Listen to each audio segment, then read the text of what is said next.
줄 알았어요. 근데 알고 보니 우리 스스로 한 게 정말 많았더라고요.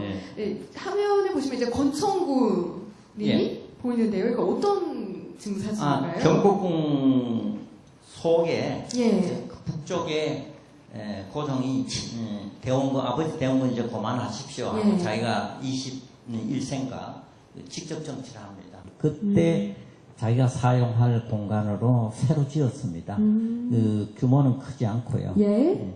그 궁에 이 발전기를 돌려서 이 전기가 들어왔습니다. 전기는 일본의 일본교 니혼바시 근처에 인쇄국에서 처음 들어온 게 인쇄국에서? 2년 전입니다. 점등을 했대요. 그러니까 우리는 87년, 85년인데 네. 그 뭐 별로 차이가 없었죠. 그리고 보통 여러분들께서 하나는 인쇄국이고 하나는 왕궁이 여기부터 차이가 있지 않냐 이렇게 생각이 쉬운데요. 예. 그거는 전혀 그렇지 않습니다. 우리나라처럼 오랜 중앙집권 왕정을 이끌어온 나라에서는 왕이 왕궁에서 신문명을 이렇게 받아들이면요. 이게 어떤 메시지가 있냐. 예. 국민들한테는 follow me입니다. 나하고 같이 하자. 이런 거고, 그 외국에 대해서는 서양 그 열강국들에 대해서는 우리도 당신네들 문명에 대해서 거부하는 게 아니고 이렇게 그 적극적으로 받아들인다. 상징적인 의미가 더 크네요. 메시지가 되죠. 그러면 협력도 구하고 그런 거죠. 다음 화면 같은 경우에는 교수님 말씀을 들어보니까요. 저는 아니 우리나라가 잘 하고 있었는데 오히려 일본이 방해했다. 그러니까 우리의 근대화를 도와준 게 아니라 오히려 자주적으로 더 뻗어나갈 수 있는 걸 방해하지 않았나 뭐 그런 생각이 들었는데요.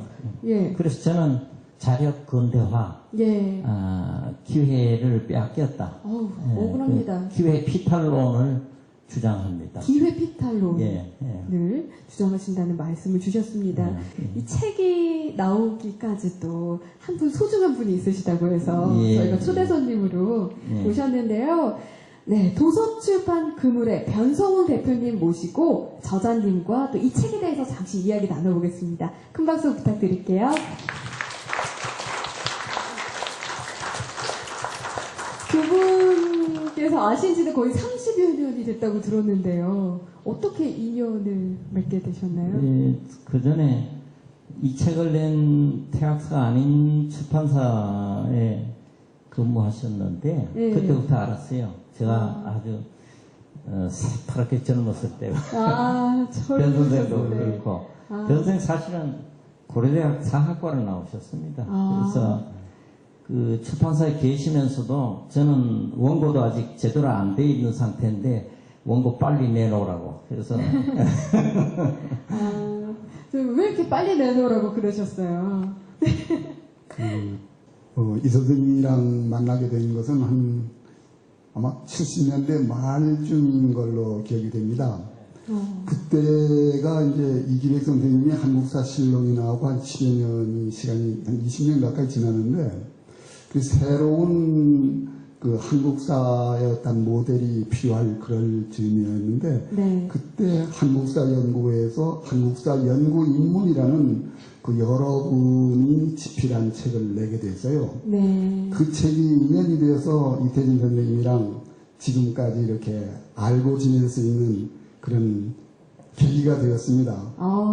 그때는 지금 위원장으로 계신 이 박사님은 한참 젊으신 그때 한국사 연구회 간사로 일하셨고 저는 근데 그때는 지금은 컴퓨터로 조판하지만 그 당시에는 활판 조판을 할 때여서 참 시간도 많이 걸리고 공정도 오래 걸렸습니다. 그러면서 이제 하다 보니까 제가 이제 어느 날은 그 일이 거의 끝나갈 무렵인데 원고라는 게 참 그렇습니다. 빨리 써주시는 분이 있는가는 또 늦게 아주 그 끝까지 그냥 버티는 그런 분들도 있어요. 어딜 하라고 무지하게 힘이 듭니다. 입술이 좀 부르텄었어요.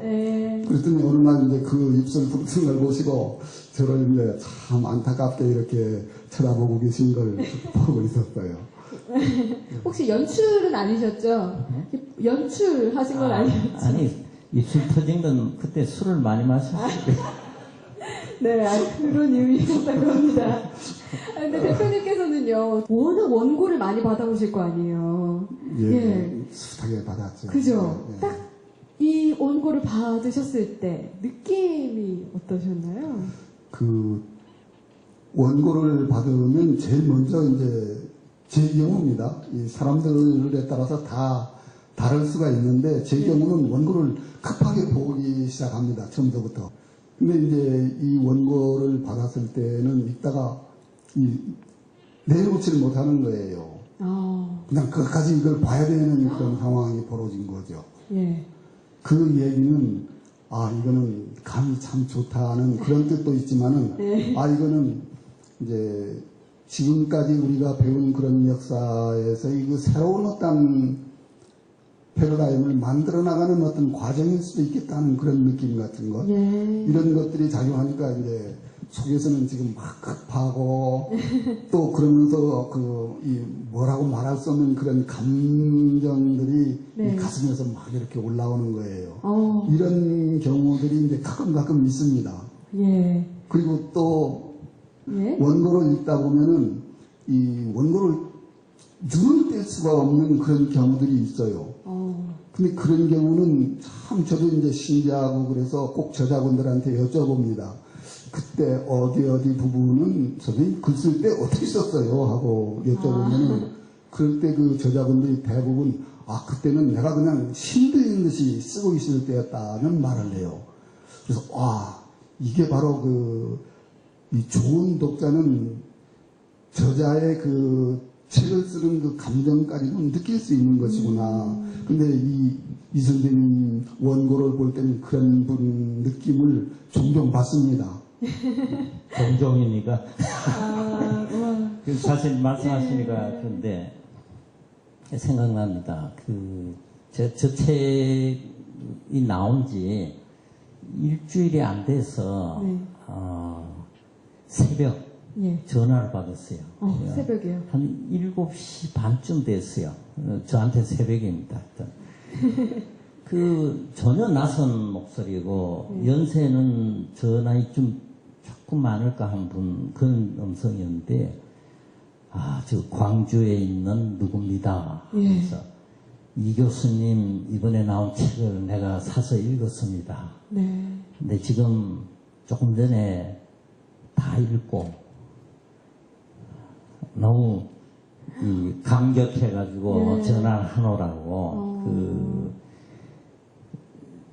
정말 자기가 가지고 있던 그 속에 맺혀있던 반일 감정이죠. 제가 아까 우리 세대가 가지고 있는 그렇죠. 그 감정을 얘기했는데 그 동경대생들한테 이런 강의를 해 주셔서 대신 내 가슴이 확 트인다고 자세히는 모르겠습니다만, 내 가슴에 맺힌 응어리, 소원을 다 풀어준 것 같아서 너무 고마워서 내가 전화를 한다고. 저자님도 새벽에 받았지만, 기분이 그랬어요. 좋으셨어요. 전화를 번호를 어떻게 알았는지는 모르겠어요. 미리 알아가지고 계셨던 것 같아. 그래서 외람된 질문이옵니다만, 한 가지 여쭤봐도 돼요? 그 신들린 듯이 쓰는 때가 있다고 하셨는데, 혹시 원고 쓰실 때, 술 살짝 드시고, 술김에 쓰기도 하시나요? 혹시 교수님 어떠신지 너무 궁금해요. 그런 때도 있습니다. 그런데 이튿날 다 고쳐야 됩니다. 쓰긴 썼는데 고쳐야 하는 그런 일이 일어나는군요. 근데 이 책이 아까도 기존의 책과 좀 다르다 이런 말씀을 하셨는데 실제로 나오고 나서 반향을 좀 일으켰잖아요. 처음 나왔을 때 반응도 참 좋았습니다.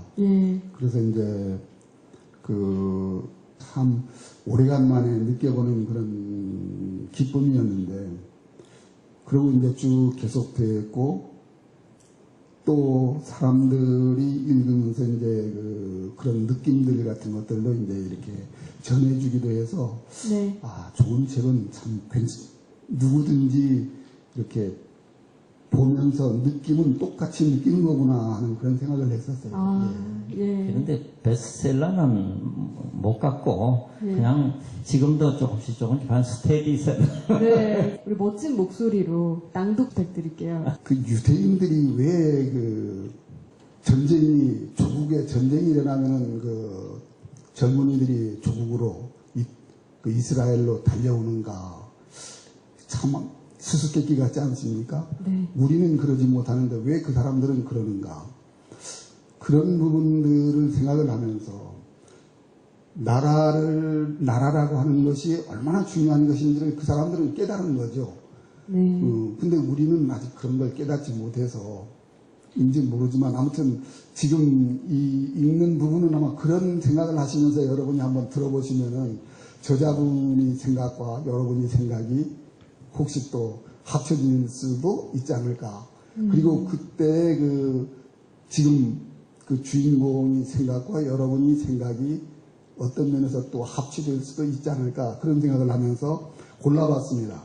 신한민보라는 신문에 순종 황제가 죽기 직전에 남긴 유언이 실려 있었습니다. 순종 황제가 자신의 곁을 끝까지 지키고 있던 조정구라는 사람에게 병합조약을 자신이 승인하지 않았고 양국의 조칙, 즉 나라를 내주는 조칙도 자신이 한 것이 아니라는 유언을 남겼다는 내용이 보도였습니다. 내용을 한번 읽어보죠.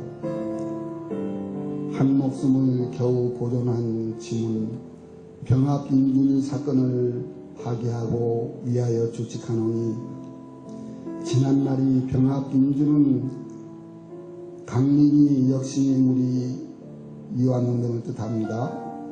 무리와 더불어 제멋대로 해서 제멋대로 선포한 것이요 다 나의 한 바가 아니라 오직 나를 유폐하고 나를 협박하여 나로 하여금 명백히 말할 수 없게 한 것으로 내가 한 것이 아니니 고금에 어찌 이런 도리가 있으리요. 조금 건너뜁니다. 지금 나 경에게 위탁하노니 경은 이 조칙을 주님에 선포하여 병합이 내가 한 것이 아닌 것을 분명히 알게 하니 이전이 소위 병합 인준과 양국의 조칙은 스스로 파기에 들어가고 말 것이리라.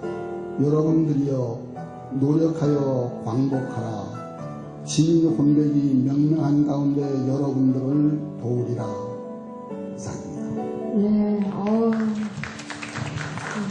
끝으로 두 분 서로에게 응원의 메시지 좀 전해 주시면서 인사드리겠습니다. 예. 하여튼 비원 선생님은 책을 내시면서도 저 역사를 공부하신 분으로 저한테 하여튼 여러 가지 좀 충고도 해주고 그 필요한 때는 지금 꼭 이런 걸 하시오 여기 요구도 하고 해서 네. 저한테 계속 많은 도움을 주신 그런 분입니다. 네. 정말 책을 이렇게 마음을 담아서 내시는 게 느껴져요. 예. 이태진 선생님은 저한테는 여러 가지 면에서 이제 많은 도움을 주시는 분이에요. 우선 제가 귀찮을 정도로 문의를 자주 하는데 그럴 때마다 조금 더 귀찮아하지 않으시고 그때마다 다 좋은 답변을 해주시면서 저에게 용기도 주시고 그런데 그 가운데서도 특히 어떤 상황이 변화되면은 사람들이 약속 같은 걸 잘 안 지키는 경향이 많잖아요. 네. 근데 이 선생님께서는 상황이 변화했는데도 그걸 하나도 그 상황 변화하고 관계없이 일단 약속한 거는 꼭 지키시는 분이시거든요. 그런 점은 아마 제가 지금까지 많은 분들을 만나왔지만은 그렇게 많지 않았던 것 같습니다. 그리고 지금 이 한국사 이야기 이전에 이태준 선생님이 그 조선시대 정치사의 재조명이라는 그런 책을 엮어내셨어요. 네. 근데 이 책은 당시 나왔을 때 대단한 그런 영향력을 끼친 책이에요. 그게 그 당시 동아일보의 김중배 논설위원, 그 당시 주필이었나 논설위원이었나 아마 그랬을 거예요. 그분이 사설에서 이 조선시대 정치사의 재조명이라는 책을 언급을 하면서 이제 아까 이 선생님께서도 말씀을 하셨지만 우리 역사를 부정적인 그런 버려야 될 그런 역사로 알던 특히 정치사 쪽은 사람들이 그래서 공부를 안 했어요. 요즘 이 근현대에서 이렇게 그 혼란이 오는 중요한 이유 중에 하나도 그 당시에 조선시대 정치사에 대한 그 부정적인 영향력이 그 후유증이 아닌가 그런 생각이 드는데 이것을 한 방에 그냥 다 날려버리는 그런 책이라고 볼 수가 있습니다. 그 이후에 조선시대를 긍정적인 쪽에서 바라보는 시각이 싹트기 시작했고 그 후부터 새롭게 조선시대를 조명하기 시작을 합니다. 그리고 이제 그런 결과물로 나오는 과정들이 이제 요 책보다 조금 전에 나온 고종시대의 재조명이라는 책인데 사실 오늘 처음 얘기합니다만은 이 고종시대의 재조명이라는 원고를 저에게 줬을 때 저는 처음에는 좀 왜 이랬을까 하고 이제 이 선생님에 대해서 속으로 좀 그렇게 생각을 했거든요. 그래도 원고를 줬으니까 저는 원고를 열심히 또 봐야 되잖아요. 원고를 열심히 보다 보니까 내가 조금 전에 생각했던 그런 마음 내가 정말 바보 같았구나 그렇게 생각이 들면서 이 책이 바로 이제 이 한국사의 그 지금 고종시대라고 하는 이 시대에 우리들이 그 눈에 덮여있던 거풀을 확 벗겨주면서 새로운 이 한국 근현대사를 바라볼 수 있는 그런 시야를 안목을 준 책이었어요. 그 여기서 바로 그 청일전쟁 이야기라든지 이제 고종이 그 개혁 이야기라든지 명성황후 이야기라든지 그리고 그 후에 그 도시개혁이라든지 이런 여러 가지 이야기들이 나오면서 책으로 이제 논쟁이 되는 것을 묶어낼 수 있는 그런 놀라운 일들이 일어나게 됐죠. 고종황제의 청문회라는 책이 이제 논쟁들이에요. 그게 조금 전에 말씀한 그 내재적 발전론과 외재적 발전론이라는 그 두 가지 문제점을 가지고 외로운 싸움을 했죠. 근데 그 외로운 싸움 전에 아마 어디서 훈련을 받으셨냐면 아마 세카이라고 하는 그 한국병합 성립하지 않았다고 하는 그 일본 사람들하고 논쟁하는 데서 그 힘도 기르고 뭐 하지 않았나 그런 생각이 듭니다. 고종시대의 재조명까지 한번 찾아보시면 좋을 것 같습니다. 또 변성훈 대표님께서 이런 이야기를 해주시는 게 30여 년이 된 정말 그 우정을 바탕으로 말씀해 주셨기 때문에 그 신뢰와 그 말의 진정성이 더 담겨 있으시지 않았나 싶어요. 앞으로도 두 분 멋진 책도 내셔서 사회에 많은 날개짓으로 긍정적인 방향으로 좀 도움을 부탁드리겠습니다. 여러분, 변 대표님께 큰 박수 부탁드릴게요. 고맙습니다.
정말로 열흘 만에 한 번 반을 제가 본 것 같아요. 홀딱 정말 잠을 깨주는 책이었다. 몰랐던 지식이 너무 많았어요. 예, 교수님 어떠세요? 홀딱 깨는 책에 대한 답변.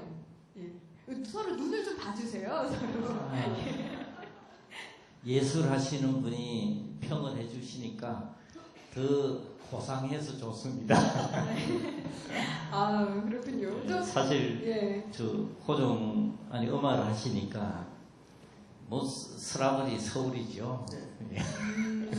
예, 그렇죠. 제가 서라벌대에 있었어요, 진짜. 예. 서라벌대 교수하다가 지금 서울로 다시. 알고 얘기하시는 것 같아요. 알고 계신 것 같아요. 예. 저 호종이 음악을 좋아했어요. 완전 저 서울에 전차를 놓고 동대문 정거장하고 이쪽 서대문 쪽에 신문로 쪽에 이 극장을 만들었습니다. 그 동대문 쪽에는 광무대랑 활동사진관이 있어요. 서양 활동사진관. 이 신문로에는 협률사라고 국악, 판소리 이런 걸 연주하기 위해서 그것이 그 국민 계몽에 그 큰 도움이 된다. 그런 음악을 통한 뭐 음악 정치라고 했어요. 오늘 어떻게 보면 저 책 속에는 이 박동화 교수님 음악이 있는 게 당연한 것 같기도 하고 너무 좋습니다. 감사합니다. 오늘도 편곡도 여러 곡 이렇게 해오셨는데. 예, 저희 피아노 치는 친구가 다 해요. 그 이름은 제가 쓰고요. 그렇군요. 자, 그분 성함 한번 다시 말씀해 주세요. 문 해주고요. 예. 전형적인 이제 갑에 놀리고 저희 갑을 좋아하기 때문에 네. 예전 한 달 전까지만 해도 병이었다가 네. 다시 갑으로 왔습니다. 진짜로 드실까 겁나네요. 그래서 이렇게 노력을 해오셨기 때문에 질문 한 가지 드릴 수 있는 기회를 드릴게요. 이 책을 보면서 궁금했던 점. 궁금한 거는 솔직히 다 풀렸어요. 근데 제가 풀렸어요? 그 교수님께 되게 감사해드렸던 거는 저희가 이제 한국 사회에 대해서 이렇게 보면 이렇게 한잔 할 때나 뭐 할 때나 흔히 저희가 하는 말들이 있었어요. 저는 너무 이게 찔렸어요. 그러니까 약간 제가 이제 교회 다니면서 보통 보면 성경책 보면 찔리면 은혜 받았다고 하잖아요. 근데 이 책을 보면서 저 여러분들 책장 사항 이거 많이 팔려도요. 교수님 저한테 10% 안 주세요. 그냥 너무 재밌어서 하는 말인데 그 안에 저희가 보통 보면 고종은 예전부터 연극이라든가 영화나 이런 거 할 때 약간 찌질남으로 나와요. 그렇죠. 정말 그래요. 네. 도망가는 그림도 있고요. 명성황후가 요즘에 뮤지컬로 그렇게 많이 알게 돼서 그런 거지만 실제로 명성황후 보면 외척이 그러니까 여자가 되게 세다. 그 다음에 뭐 여자가 자기네 친인척을 왕에 많이 둬서 망했다. 그리고 고종은 되게 mam아 보이고 뭐 나라가 어려운데 지 혼자 경복궁 가면 이렇게 밑에 표정만 봐도 말씀을 막 알 것 같아요. 그러니까 얼굴이 다 얼굴이 스크린이니까. 근데 그 개굴로 막 이렇게 가는데 자기 혼자 살라고 갔다 이거죠. 예, 그러니까. 그게 다 여기 안에 진짜 너무 많이 이렇게 풀리고 우리 술 먹을 때 하는 얘기들 있잖아요. 우리 뭐 고종은 찌질이었고 여자가 섹시한데 그것도 다 일본 사람들이 만들어 그런 얘기였고 또 요즘에 흔히 말하는 우리나라가 근대화가 된 게 일본이 근대화가 됐는데 그 시간을 보니까 근거 자료를 대시면서 우리가 얼마든지 자력적으로 근대화를 할 수 있는데 뭐 그런 내용, 대충 그런 내용이 너무 저는 재밌었어요. 네, 또 실제로 국사편찬위원장으로도 계시는데 참 이런 젊은이들의 잘못된 생각 이런 거 들을 때 젊은이로 해드려도 되죠? 젊은이 그렇죠, 제가 20대니까. 예. 아니 난 친구 같은데. 도와드리려고 했는데. 교수님 한잔 하시죠. 예. 아니 근데 참 이런 이야기 들으면 어떠세요? 기분 좋죠. 오해를 거쳤다. 제일 보람이죠. 보람이고 이 책을 읽은 분한테는 비싼 얘기를 좀 많이 듣습니다. 그리고 워낙 우리가 잘못된 역사 얘기 속에 이렇게 그 밑에 다 가 있었기 때문에 저 책을 보면 좀 충격을 많이 받는 것 같습니다. 저는 그러니까 이건 없던 질문인데요. 교수님한테 되게 부탁을 하고 싶은 게 저는 부탁을 하고 싶어요. 예. 사실 나라가 이렇게 보통 보면 역사가 되게 바로 서야 되거든요. 우리가 요즘에 계속 역사 얘기하잖아요. 그럼요. 근데 우리나라가 역사가 잘 알지는 못하면서 우리나라가 애국심이 들어갈 때가 있어요. 4년에 한 번씩. 또 새로운 이야기하고 계세요. 그러니까요. 뭐 이제 그것만 이제 들어가는데 제가 이제 학생들하고 이렇게 가르치다 보면 음대애들이라고 해서 무식해서 모르는 게 아니거든요.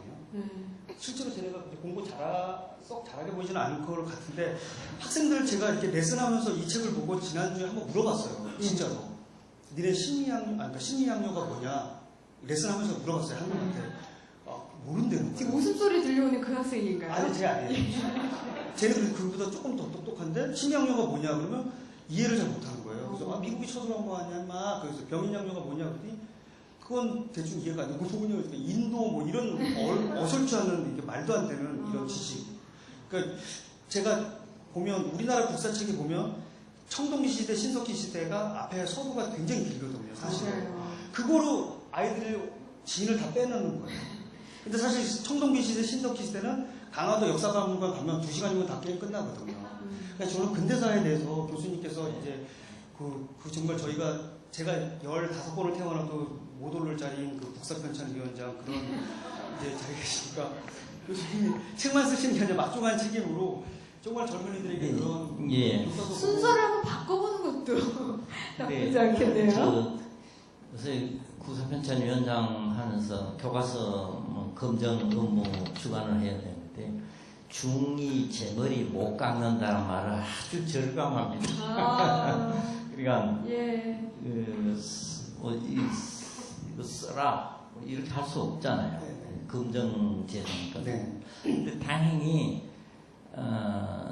지난 3월부터 배포된 중학교 역사책에 어떤 교과서들은 제가 얘기한 저 얘기를 소위 광무개혁에 저 얘기를 많이 집어넣은 교과서들이 나옵니다. 이제.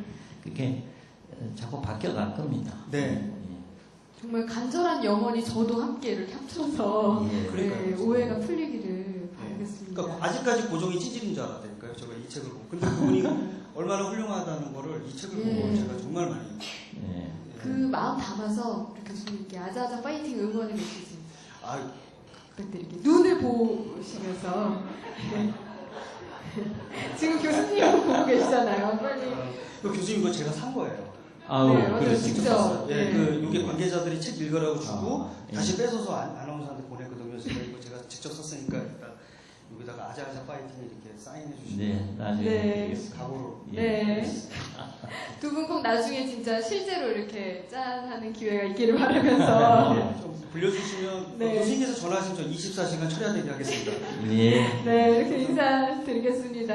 감사합니다. 교수님 고맙습니다. 감사합니다.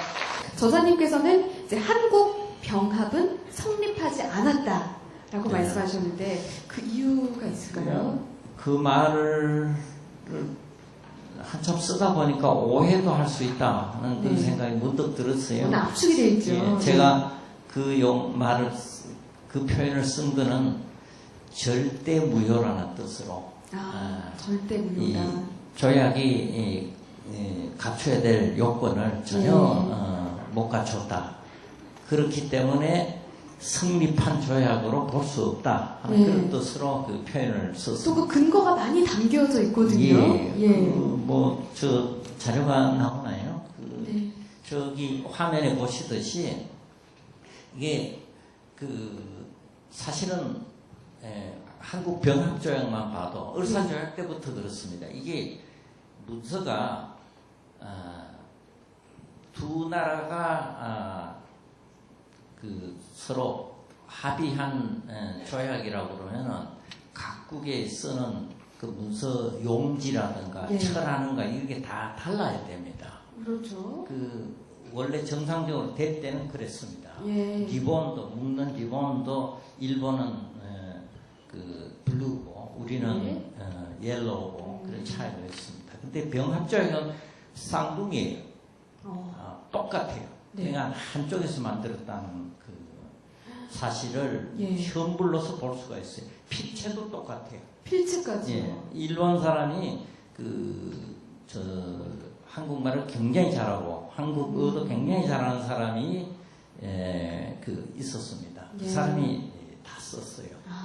그 도장만 찍으라 이런 건데 마지막 단계에서 그 비준서에 해당되는 양국 황제의 그 조서 그러니까 조칙이라고 그러기도 하죠. 이런 조약이 성립했다 하고 자기 나라 백성들한테 이제 알리는 조서죠. 그 문서입니다. 공포문이죠. 공포문. 거기에 그 서명 상태를 제가 여기 가져왔습니다. 왼쪽 것이 일본 거고요. 예. 저쪽 오른쪽 것이 한국 책입니다. 예. 여보세요.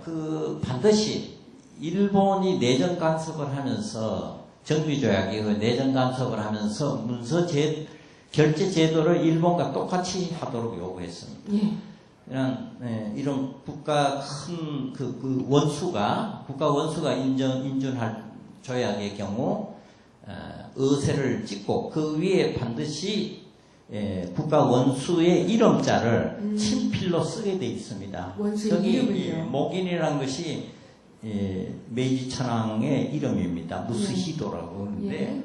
저렇게 돼 있으면 지금 직접 쓴 겁니다. 밑에는 이제 천황의세라는 도장을 찍고 네. 그리고 11명인가 대신들이 병서라고 그럽니다. 예. 우리가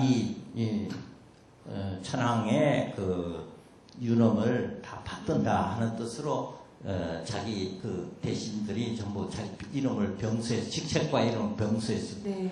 근데 한국 순종 황제 경우 딱 봐도 아무것도 없습니다. 없네요. 예. 아무것도 없습니다. 저기 도장이 하나 찍혔죠. 예. 즉 칙명지보라는 건데 의세 중에 칙명지보는 행정결제형입니다.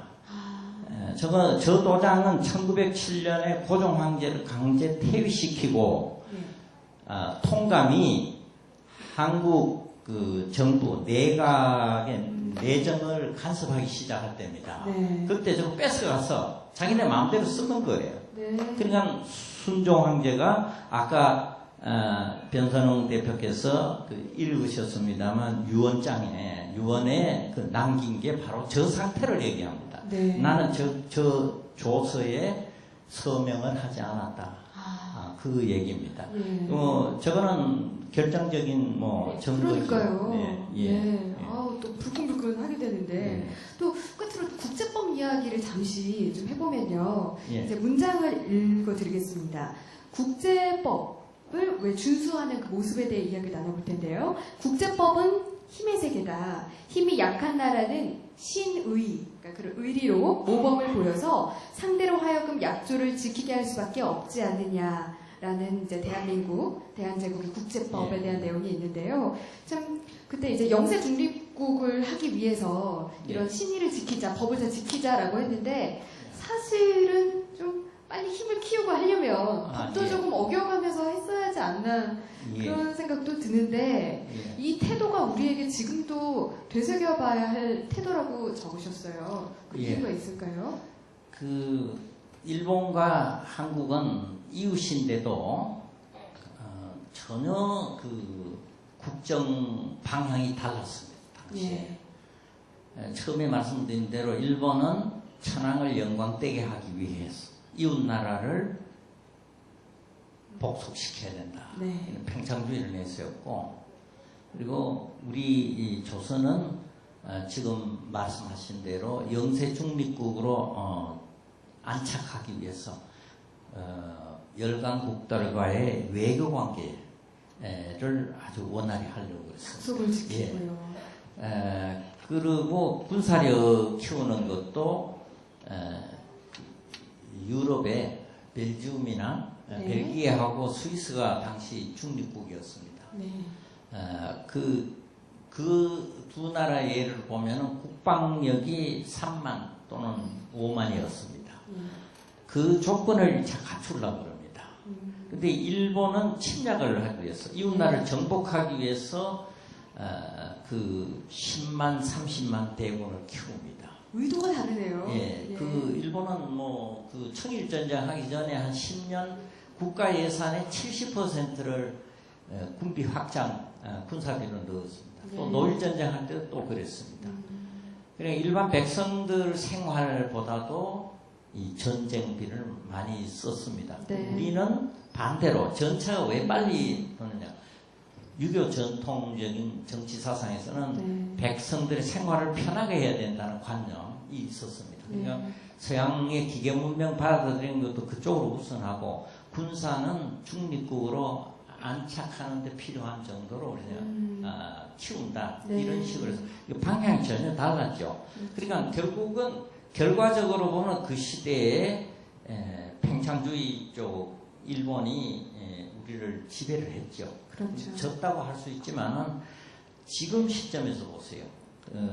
21세기에서는 지금 국제관계가 평화 공존 이런 쪽으로 나가지 않습니까? 지금 일본은 과거에 자기네 무사나라식으로 하던 것이 지금은 짐이 되어버렸습니다. 과거는 그대로 남아 있잖아요. 또. 예. 그러나 한국은 지금 어떻습니까? 한류가 세계 각지에서 공감을 받죠. 이게 평화 공존의 정신이라고 저는 그렇게 생각합니다. 그리고 유엔 사무총장, 세계은행 총재 이렇게 나오지 않습니까? 이 심성이 전혀 다른 거죠. 일본은 좀 대단히 국사편찬위원장에서 좀 더 조심해야 될 얘기인지 모르겠습니다만은 이 섬나라는 조건이 그 서바이브 하기 위해서는 밖으로 공격을 해야 된다 이런 생각들이 있는 것 같고 그리고 우리가 제일이다.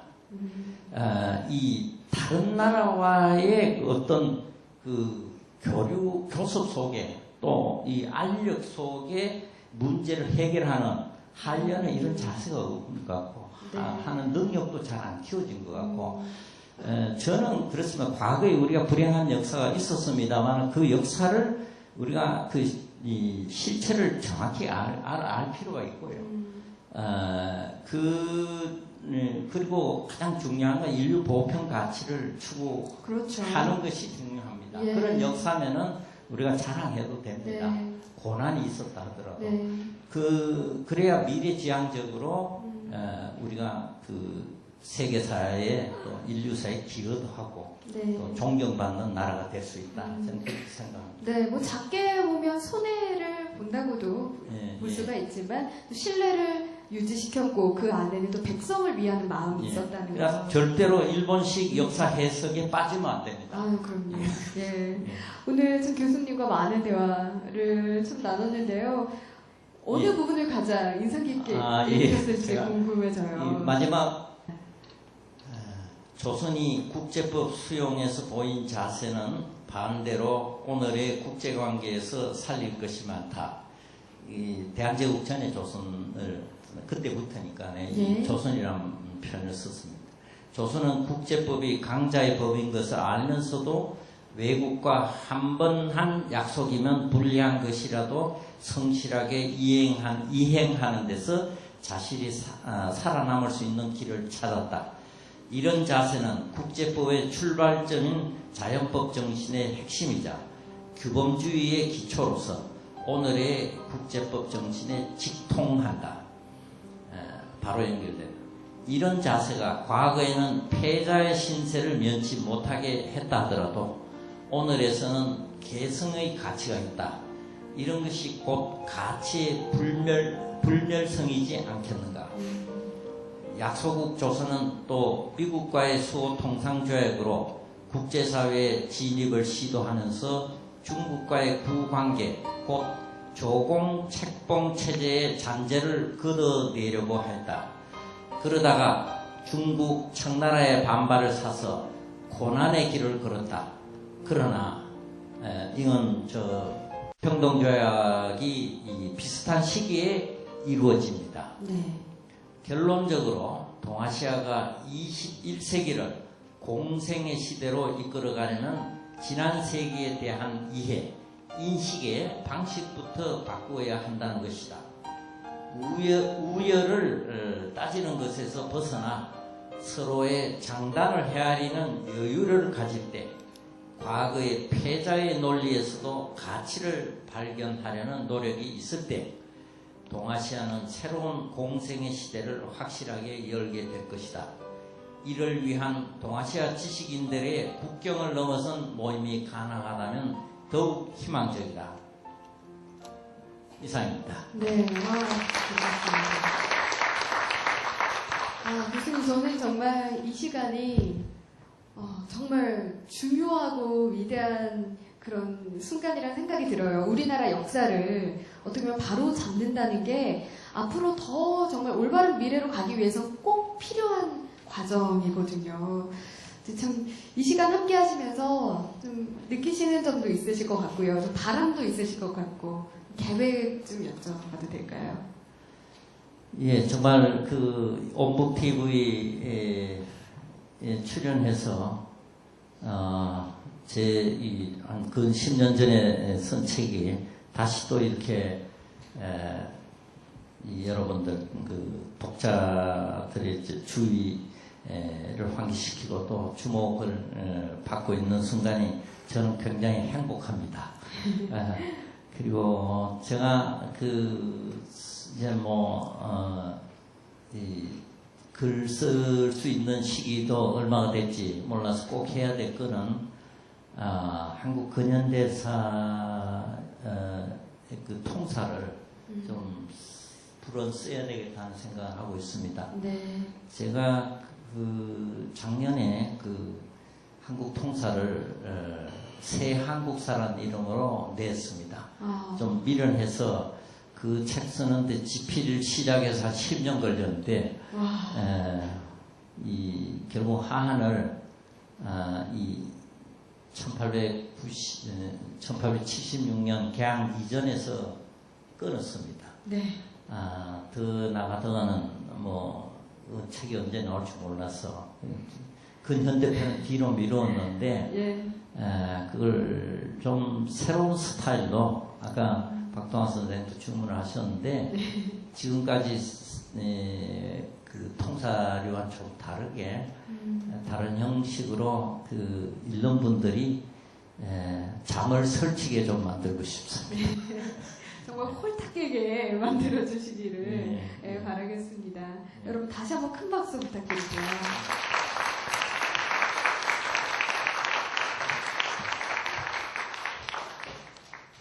네, 24시간 책방송 온북TV와 맛있는 책방송 신세계 이북 서비스 오도독이 함께한 온북 스페셜 북콘서트. 여러분 좀 어떻게 오늘 뜻깊은 시간 된 것 같으세요?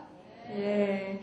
저는 참 이 책을 보면서 이 당시에 동경대생들에게 수업을 할 때는 15명, 16명 정도가 있었다. 하지만 그쪽 교수님들이 씨앗이 될 것이다. 그 표현이 저는 되게 와 닿았어요. 그래서 지금 벌써 아까 10명 정도가 서명하셨던 게 500명이 넘었잖아요. 한국 병합이 불법이다라고 공감한 일본 학자들이요. 그래서 또 이 시간 통해서 또 앞으로 내실 그 책들을 통해서 그 씨앗 위에